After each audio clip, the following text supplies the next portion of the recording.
उष्णता के स्वभाव वाली जो वस्तुएं हैं, है ना, औष्ण्य स्वरूप द्रव्य, वो वस्तुएं जिनका स्वभाव है उष्णता, जैसे सूर्य भी बोल सकते हैं, अग्नि भी बोल सकते हैं।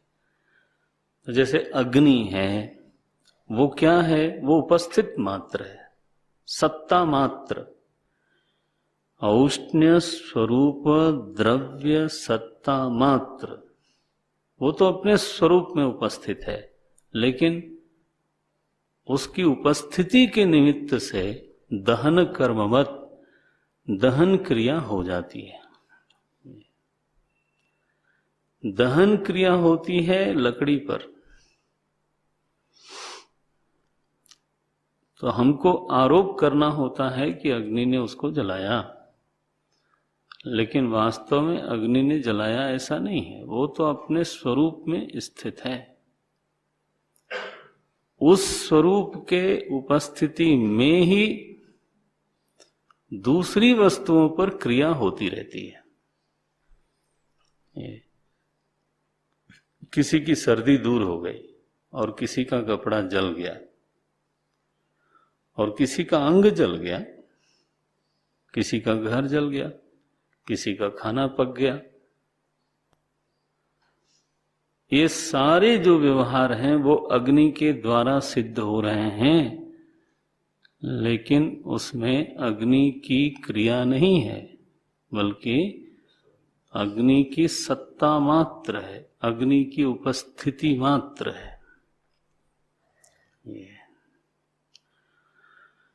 व्यवहार में, उष्णता के व्यवहार में असंख्य भेद हो सकते हैं।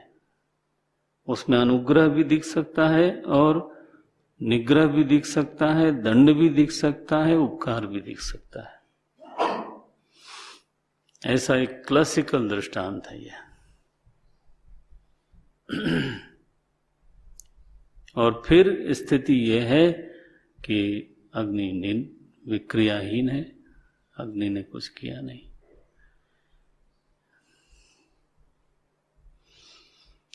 ऐसा है प्रभु का कर्म। भक्त की उपाधि से, भक्त के संदर्भ में वो अनुग्राहक के रूप में दिखाई देते हैं। ऐसा उसका, क्योंकि उसके हृदय को आश्रय मिलता है ना, उसकी परिस्थितियां ठीक होती हैं, उसके चित्त में आश्वासन मिलता हुआ मालूम पड़ता है, तो लगता है कि हमारा प्रभु बहुत दयालु है। प्रभु तो अपने स्वरूप में है, उस स्वरूप की अभिव्यक्ति भक्ति वृत्ति के संदर्भ में अनुग्राहक के रूप में होती है। वो अनुग्रह करता है, ये कहना भक्त की दृष्टि से सही है, उनकी दृष्टि से सही नहीं है।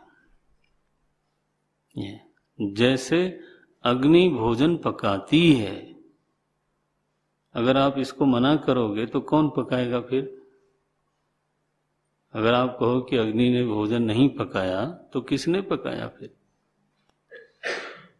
उसी ने पकाया। जिसका भोजन पका है उसको ये कहना ही पड़ेगा कि अग्नि ने पकाया। बोले नहीं, मैंने चूल्हे पर रखा था, ऐसे करके रखा था, इसलिए भोजन पका।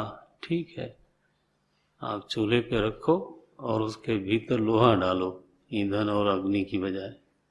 चूल्हे पे रखने से भोजन नहीं पकता, भोजन पकने का साक्षात हेतु अग्नि ही है। इसलिए भोजन जिसको पकाना है या जिसका भोजन पका वो उपकार मानेगा तो किसका मानेगा?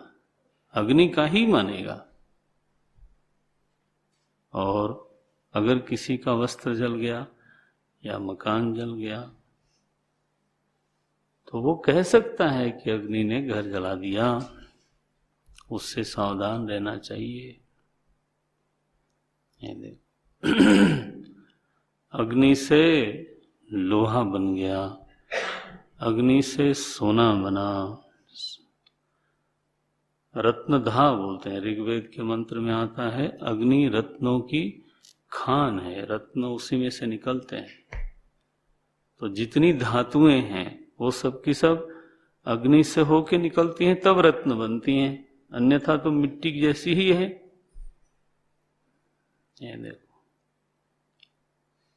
तो अग्नि के व्यवहार में कोई एक रूपता नहीं है, अग्नि के व्यवहार में असंख्य रूप हैं। कभी किसी के विपरीत जाता है, कभी किसी के अनुकूल जाता है, लेकिन फिर भी अग्नि की दृष्टि से अग्नि किसी भी कर्म का कर्ता नहीं है। क्या उस स्थिति है उसकी? सत्ता मात्रम, बस ऐसी है उसकी स्थिति।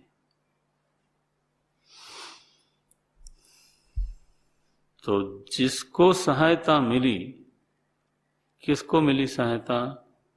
जो भक्त हृदय है, वो जरूरी है, क्योंकि यहां संदर्भ जब तक खड़ा न हो तब तक भगवान का वह रूप प्रकट नहीं होता। कारण कि भगवान का अपना कोई रूप नहीं है, न अनुग्राहक न निग्राहक, बिल्कुल नहीं।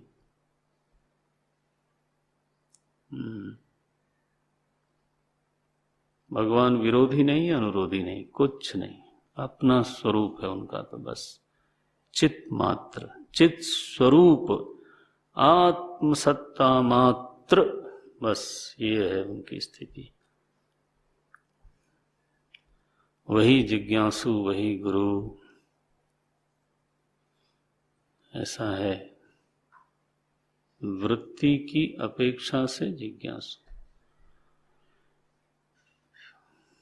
ऐसी है स्थिति।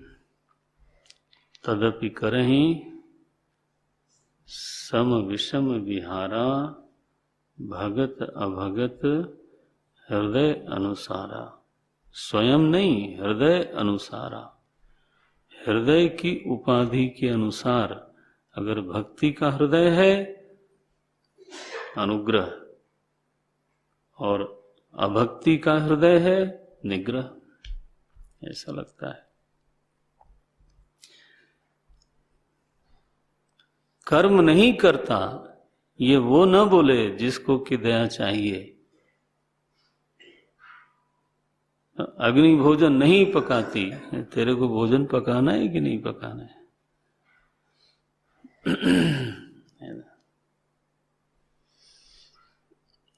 ऐसा विचित्र रूप है मालिक साहब का वेदांत में। सब करता है, कुछ नहीं करता है।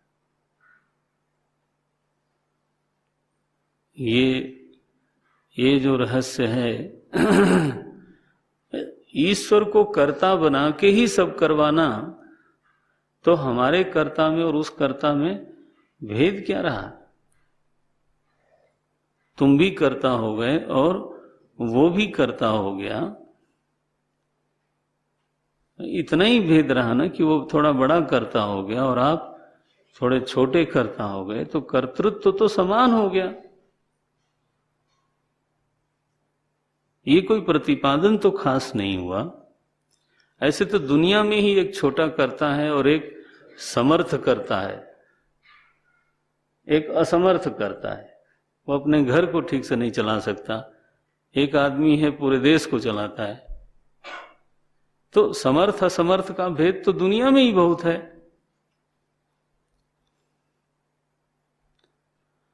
लेकिन दोनों में ही कर्तृत्व तो समान है।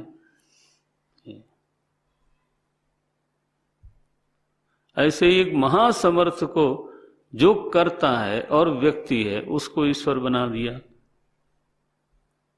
तो वहां भी तो कर्तृत्व तो समान ही है। फिर तो हमारे जो भूमि पर जो तरह तरह के समर्थ करता हैं, कोई बिजनेस में है, कोई राजनीति में है, कोई सेना में है, कोई विद्या में होगा, कोई chief of army staff, US से आर्मी का चीफ होगा, समर्थ करता है, चुटकी बजाते हो सकता है काम। इनसे ज्यादा बड़े बड़े करता है देवलोक में, लेकिन वो भी करता है, और कर्ता होने के कारण फिर उनका भी, हाँ उनकी भी ऐसी स्थिति है। यहां प्रतिपादन तो ये है कि एक वस्तु कर्ता नहीं है, कर्ता नहीं रह करके सब कुछ करता है। ये रहस्य खुलना चाहिए, है ना। चित स्वरूप सत्ता मात्र होकर के क्या नहीं कर सकता? अनुग्रह भी कर सकता है, निग्रह भी कर सकता है। अपेक्षा किसकी है? भक्ति वृत्ति है तो ये, भक्ति विमुख है तो ये, दुष्ट वृत्ति है तो लो दूसरी बात लो।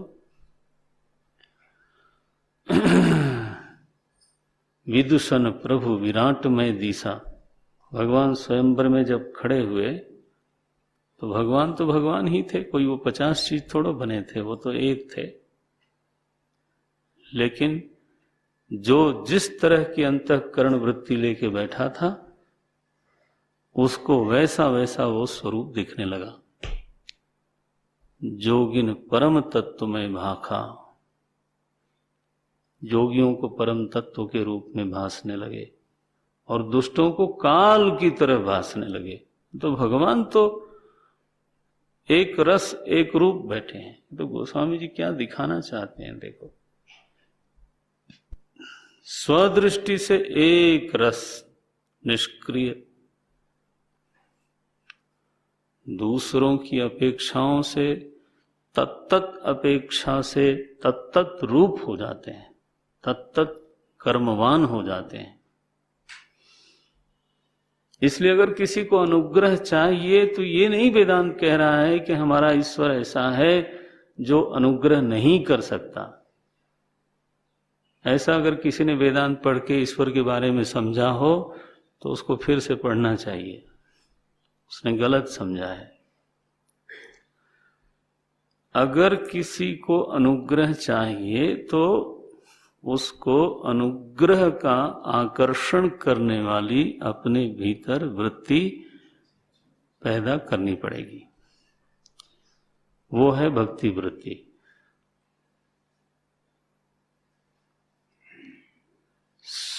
अपने आप ईश्वर में कोई भी कर्म नहीं है, निग्रह का भी नहीं है।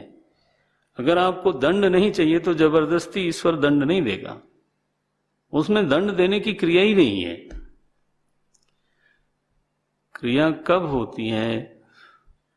जब दुष्टता की वृत्ति इस जीव में होती है, उस संदर्भ में वही चेतन सत्ता दंडपाणी होकर भासती है। अजीब सी बात है, वही अवतार ले लेती है। तेहि धरी, मानस में पढ़ा ना आपने, एक अरूप, एक अनीह अरूप अनामा, अज सच्चिदानंद पर धामा, व्यापक विश्वरूप भगवाना, तेहि धरि देह चरित कर नाना, सो केवल भगतन हित लागी। देखा आपने, ईश्वर रहस्य शास्त्र में कैसा है? हमारा आपका मनमाना नहीं होना चाहिए। भगतन हित लागी, भक्ति की उपाधि जब प्राप्त होती है तो अनुग्रह करने का उसका कर्म दिखाई देने लगता है। और वो अनुग्रह कहां तक जाएगा? अवतार तक जाएगा। क्यों नहीं जाएगा? नरसिंह हो सकता है, क्या नहीं हो सकता? अनुग्रह, अनुग्रह की कोई सीमा थोड़ो है। और निग्रह की कोई सीमा नहीं है,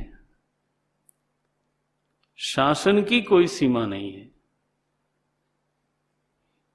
जैसे अग्नि के असंख्य व्यवहार होते हैं, हालांकि अग्नि अपने स्वरूप में स्थित है, ऐसे प्रभु के असंख्य व्यवहार होते हैं। आप समझते हो उपाधि के भेद से लोगों ने क्या क्या देखा। कंस कहता है विष्णु एक नंबर का डरपोक है। लो, भागवत पढ़िए आप, ऐसे बोला है। उसके जो वो चंडाल चौकड़ी थी, चाणूर मुष्टिक वगैरह, वो कहते थे आप किससे डर गए, 8वां पुत्र विष्णु ही तो होगा ना, वो तो इतना डरपोक है। उसका इतिहास है डरपोकों का शिरोमणि। जब जब सामना हुआ भाग खड़ा हुआ। आज तक वो विजयी हुआ है केवल माया के कारण, ये बोलता है चाणूर, ये बोलता है छल करके, भाग के, मायावी हो करके। अब अभी भी देख लो ना, सीधे नहीं आता आपसे लड़ने के लिए, 8वां लड़का होके आ रहा है। ऐसा महाराज, अब बताओ। अब उस वृत्ति से प्रभु वैसे ही दिख रहे हैं, क्या करोगे। शकुनी को कुटिलता की वृत्ति है, कुटिल ही दिखते हैं। सबने उनको कोई वीर नहीं माना है, आप निश्चित जानो। सबने उनको सरल नहीं माना है, सबने उनको अनुग्रह रूप नहीं माना है। जिसकी जैसी वृत्ति है, गोस्वामी जी को लिखना पड़ा, जय के रही भावना जैसी, प्रभु मूरत देखी तिन तैसी। इसका मतलब समझते हो? इसका मतलब है प्रभु की कोई मूरत नहीं है,